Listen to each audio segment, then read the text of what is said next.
Hey, how's it going, listeners and subscribers?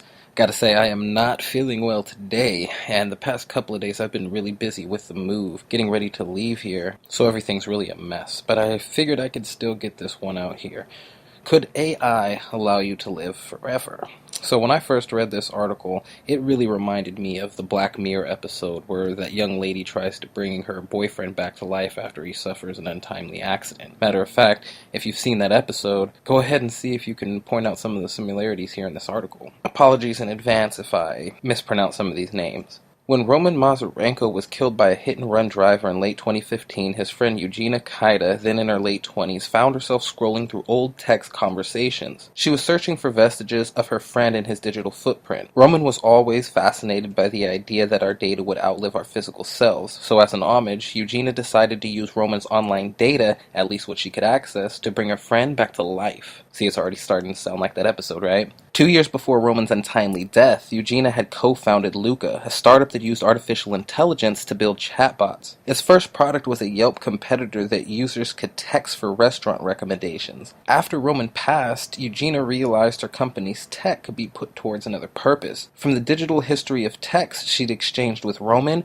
Ugonna created RomanBot, a chatbot that allows anyone to communicate with a digital recreation of her lost friend. Not only has RomanBot inherited aspects of Roman's personality and patterns of speech, but thanks to machine learning, which enables the bot to dynamically improve through interaction, RomanBot will grow. Over time, RomanBot has and will continue to develop an understanding of current events, form new opinions, and evolve beyond the Roman his friends once knew, just like a living human would continue to mature. RomanBot is part of a larger field of inquiry known colloquially as augmented eternity, in which academics and technologists explore ways the human mind might be downloaded, recreated, and transferred into other forms. This is what we call counterfeit immortality. Let's continue. Eventually, the mind will become migratable information, just like files can migrate from one device to another and live in the cloud, says Michael Graziano, a professor of psychology and neuroscience at Princeton University. When the information processor, the brain, goes, you'll be able to copy the mind and implement it into other hardware. Though there are still technical limitations to the future Graziano imagines, namely the ability to adequately image and map the brain in its intricate detail, philosophers and entrepreneurs are already picturing an AI afterlife in which the data of the deceased might be used to serve the bereaved. It sounds like an episode of Black Mirror. Oh, here we go. In fact, it's very much like the plot of Be Right Back from the show's second season, but startups like Luca are working with real people, not actors and special effects artists. See, this is exactly what I'm talking about. I only read a small portion of this article before I decided I was going to share it, and I actually didn't hear about this Black Mirror being included, so that's pretty interesting. Fascination with resurrection technology is nothing new,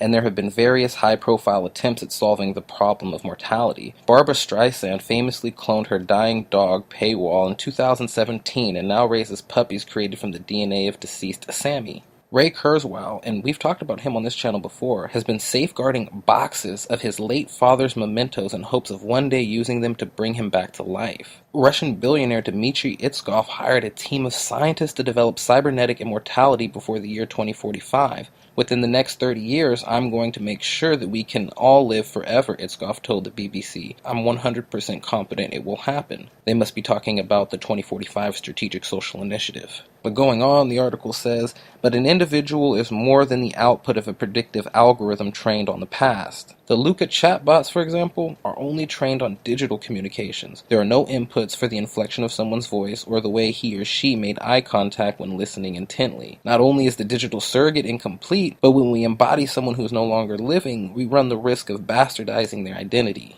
Everybody grieves differently, says Dale Atkins, a psychologist who specializes in relationships and grief. For some, having a digital representation of their loved one might help them say things that were left unsaid. For others who don't want to live with the fact that the person is already gone, it can be damaging. Digital surrogates also raise ethical questions about if, how, and who should revive the dead. Eternalizing the mind of Stephen Hawking or Milton Friedman might provide great public utility, but whose decision should it be to bring them back to life? Donating one's mind to a chatbot is quite different than donating one's body to scientific research. An AI-powered bot will continue to produce new ideas that the bot's namesake cannot actively control. Who should be responsible for what the bot says? Given the way technology is moving, I'm pretty sure that eventually we'll have perfectly good uploaded minds with all the social confusion and upheaval that comes with it, Graziano says, but I'm glad I'll be dead before then. It's not clear we should be striving for immortality in any form.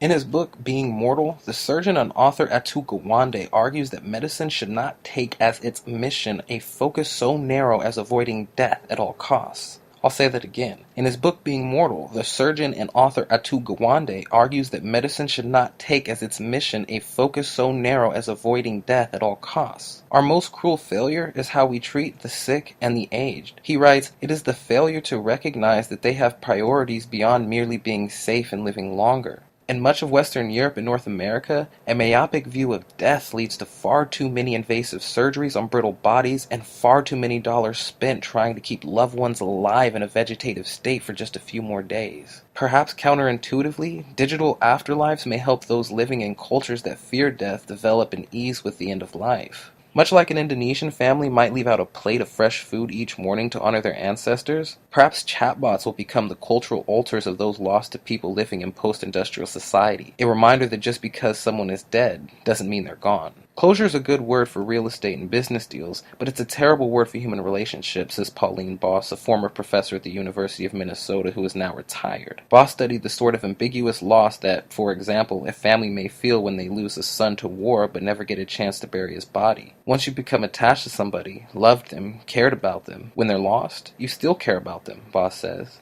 You just can't turn it off. If closure is more of a process than a destination, maybe an AI-powered surrogate could help the bereaved move through grief. In that sense, a bot is like a memorial, a tool to preserve the memory of someone and make loss more manageable. After all, memorials have never been for the dead. Well, I guess that one's pretty deep, and depending on which side of the spectrum you fall on, I guess it could be perceived as quite dangerous as well. Well, leave your comments on what you think below. Take care of yourselves out there.